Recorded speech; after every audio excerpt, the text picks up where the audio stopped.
Guys, nandito kami sa puno guys, nagpapahangin.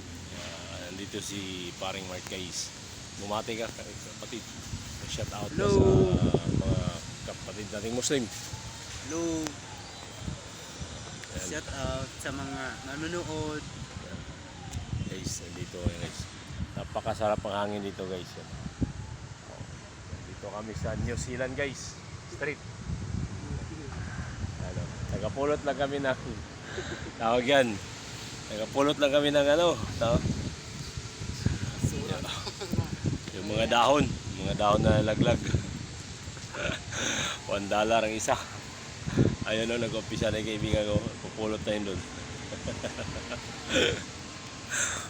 Sarap itong pahangin kayo. Sarap nga matulog eh. Fresh na fresh yung hangin dito.